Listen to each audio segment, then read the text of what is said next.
औद्योगिकरण का शुभारंभ भारतीय स्वतंत्रता के बाद दो राज्यों बिहार और वेस्ट बंगाल में हुआ था। इन राज्यों के वातावरण, लोकल रिसोर्सेज, जनसंख्या के कारण उन्हें इंडस्ट्री में बहुत बड़ा समर्थन मिला। हालांकि वर्षों के बाद दोनों राज्यों की इंडस्ट्री में अंतर दिखाई देने लगा, खासकर बिहार में।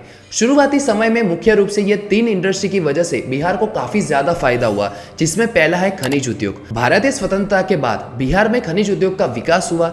राज्य के विस्तार में खनिज संसाधन थे, जिसमें कोयला, बॉक्साइट, आयरन और स्टील के काफी सारे उद्योग स्थापित किए गए, जिसकी वजह से बिहार की इकोनॉमिकल ग्रोथ में बढ़ावा हुआ। फिर आती है landed property related industry. Bihar में ये उद्योग स्थापित हुआ, जैसे कि शुरुआती समय में चंडीगढ़ में खनिज के उद्योग और ग्रेफाइट के उद्योग थे, और इन उद्योग के विकास के चलते राज्य में नए रोजगार के अवसर उत्पन्न हुए और लोगों की आर्थिक स्थिति में सुधार आया।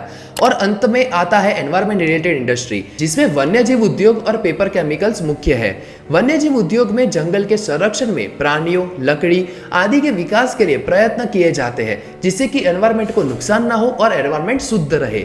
और पेपर केमिकल ऐसे उद्योग थे जो प्राकृतिक रूप से लकड़ी और पेपर केमिकल के उद्योग के माध्यम से पेपर के उत्पादन पे काम करते हैं, जिसमें 1974 में बैजनाथपुर पेपर मिल्स जो रोज का 5 टन पेपर तक का उत्पादन करती थी। तो कैसे एक समय में टॉप जीडीपी और उच्चतम आर्थिक जीवन जीने वाले राज्य में डी इंडस्ट्रियलाइजेशन शुरू हुआ। सही बात है कि कोई बड़ा उद्योग यहाँ कोई आना नहीं चाहता। Issued arrest warrants against the former Bihar School Examination Board Chairman Lakeshwar Singh। कैसे फर्जी शिक्षक ही बिहार के सरकारी स्कूलों में पढ़ा रहे हैं। ये चारों तरफ कहीं कोई समुद्र नहीं। देश की आम जनता के बच्चों को फर्जी शिक्षकों से शिक्षा दिला रही है और देश का बेड़ा गर्क करा रही है। बिहार अभी भी टोटल वर्कफोर्स में से 75 से 77% कृषि उद्योग में शामिल है। यह पूरे भारत में सबसे अधिक है। 2021 की रिपोर्ट के अनुसार जीडीपी में एग्रीकल्चर सेक्टर का शेयर अभी भी हाई है, लगभग 25%, जो कि नेशनल एवरेज 16.38% से काफी ज्यादा है।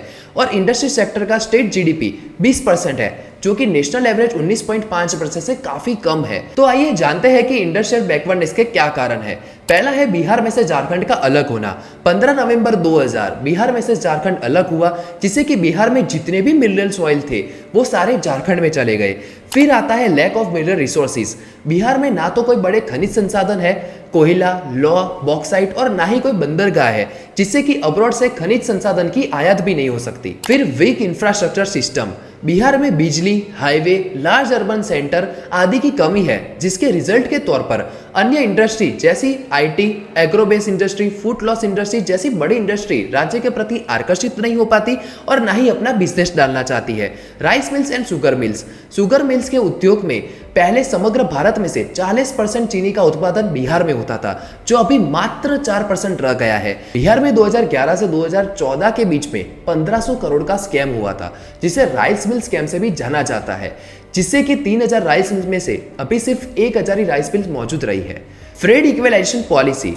सन 1952 से सन 1990 तक ये पॉलिसी सरकार ने जारी करी, जिसमें देश में आप कहीं पे भी स्थापित इंडस्ट्री या फैक्ट्री में मिनरल रिसोर्सेज ट्रांसपोर्टेशन करने की कॉस्ट फिक्स तय करी गई, जिससे कि देश पे कहीं पे भी फैक्ट्री लगाओ, आपको मिनरल रिसोर्सेज ट्रांसपोर्ट करने की कॉस्ट सेम आने वाली थी।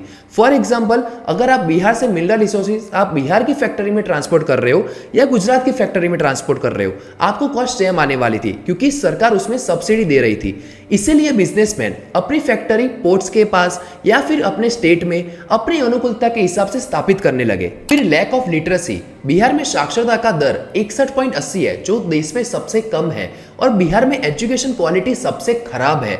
आईटी सेवा जैसे इंडस्ट्री को आकर्षित करने के लिए बिहार में स्किल्ड लोगों की कमी है। फिर बात करते हैं lack of capital and investment. राज्य की लगभग 92% पॉपुलेशन गरीबी रेखा के नीचे रह रही है। उनके पास सेविंग करने के लिए पैसे नहीं है। लो सेविंग से लो कैपिटल फॉर्मेशन और इन्वेस्टमेंट होता है, जिससे कि लो अर्बनाइजेशन और डी इंडस्ट्रियलाइजेशन होता है। आखिर में unfavourable government environment. Rape tax, बड़े पैमाने में भ्रष्टाचार और शक्तिशाली अपराधियों के द्वारा जबरन वसूली की मांग ने राज्य से स्किल, इन्वेस्टमेंट और इंडस्ट्रियलाइजेशन के लिए बुरी छवि बना ली। इसके अलावा सरकार ने 2015 में बिजनेसमैन को अट्रैक्ट करने के लिए पोस्ट प्रोडक्शन पॉलिसी लॉन्च की, जिसमें ओनर के फैक्ट्री सेटअप करने के बाद सब्सिडी प्रोवाइड करने का वादा किया गया। और 2006 में ऐसी ही पॉलिसी लाई गई थी, और उसमें पॉलिसी में बिजनेसमैन को कुछ भी फायदा नहीं मिला, और कोर्ट में केस दर्ज करने के बाद पटना हाईकोर्ट ने 2010 में सरकार को फटकार लगाई। फिर 2017 में 500 करोड़ के बजट से स्टार्टअप बिहार की स्कीम लॉन्च की और इसमें भी एंटरप्रेन्योर्स द्वारा शिकायत हुई कि फंड्स उनको मिले ही नहीं। तो इन्हीं सब कारणों के चलते बिजनेसमैन और इन्वेस्टर को यह समझ में आ गया कि बिहार में अगर बिजनेस करना है तो हमें सरकार से कोई मदद मिलेगी ही नहीं। तो इन्हीं सब कारणों से चलते बिहार के औद्योगिक पिछड़ेपन के क्या परिणाम निकले। सबसे पहले हाई माइग्रेशन फ्रॉम स्टेट हुआ। डी इंडस्ट्रियलाइजेशन के चलते राज्य में कम आजीविका के अवसर है, जिसके परिणाम स्वरूप लोग दूसरे स्टेट जैसे कि गुजरात, महाराष्ट्र, पंजाब, हरियाणा, तमिलनाडु में जाते हैं और जो लोग नहीं जा पाते वो एम्प्लॉयमेंट की तलाश में है। फिर लो अर्बनाइजेशन। इंडस्ट्री अर्बनाइजेशन को गति देने में मदद करती है। शहरी क्षेत्र में रहने वाले लोग बिहार में लगभग 11.3% है, जो भारत के एवरेज 32% से काफी नीचे है। और बिहार में पुअर्टी लेवल भी बहुत ही ज्यादा है, जिसमें बिहार के लगभग 52% पॉपुलेशन गरीबी रेखा के नीचे रह रहे हैं। और लास्ट में low level socio economical development. Bihar सामाजिक आर्थिक मापदंडों में सबसे नीचे है, जिसकी HDI वैल्यू यानी कि ह्यूमन डेवलपमेंट इंडेक्स 0.5% और पर कैपिटा इनकम 54,110 प्रति वर्ष है। विश्वास है कि बिहार को उद्योग के विकास के लिए नए दौर में प्रगति करने की जरूरत है। राज्य सरकार सार्वजनिक संस्थानों, प्राइवेट सेक्टर के सहयोग के साथ इंडस्ट्रियलाइजेशन मजबूत बने। तो आप सभी का वीडियो में जुड़ने के लिए बहुत बहुत धन्यवाद। आपका इस विषय पे क्या विचार है वो मुझे कमेंट में जरूर से बताना।